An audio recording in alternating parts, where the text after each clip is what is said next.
বেশ কয়েকটা দিন দেখছি উড়িষ্যা রাজ্যে কর্মরত বাঙালিদের ওপরে একটা অত্যাচার নেমে আসছে। যারা বাংলা ভাষায় কথা বলছে তাদেরকে বাংলাদেশি বলে দিয়ে দেওয়ার চেষ্টা হচ্ছে, মারধর করা হচ্ছে, আধার কার্ড দেখানোর পরেও কান্দরে ওঠবোস মারধর গৃহবন্দী করে রাখার চেষ্টা হচ্ছে ওখানকার যারা আমাদের রাজ্য থেকে শ্রমিকরা গিয়ে বিভিন্ন পেশার সাথে যুক্ত তাদের সাথে। এর ফলে বাংলাতেও একটা বিশৃঙ্খলা হতে পারে। কারণ এটা ডেটাটা আমি দিয়ে রাখি, ওয়েস্ট বেঙ্গল থেকে 21 লক্ষ শ্রমিক ভিন্ন রাজ্যে কাজ করে, আর আমাদের ওয়েস্ট বেঙ্গলে প্রায় 1.5 কোটি শ্রমিক আছে ভিন্ন রাজ্যে। উড়িষ্যার শ্রমিক আমাদের রাজ্যে কাজ করছে। আমাদের যেমন লোকজন উড়িষ্যায় গিয়ে কাজ করে ডিউটি হচ্ছে, উড়িষ্যার মানুষও আমাদের বাংলাতে কাজ করছে।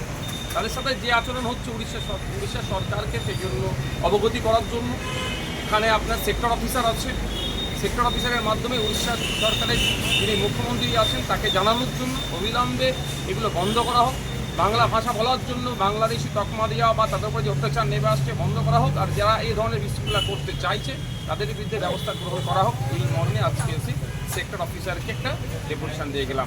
আজকে জাস্ট আমি একা এসেছি, সেক্টর অফিসারকে জানিয়ে দিলাম যদি এটা চলতে থাকে আগামী দিনে এসে উড়িষ্যা ভবন, এই উৎকল ভবনের সামনে আমরা বসবো, অফিসারদেরকে কাউকে বেরোতেও দেবো না, ঢুকতেও দেবো না যদি এটা চলতে থাকে।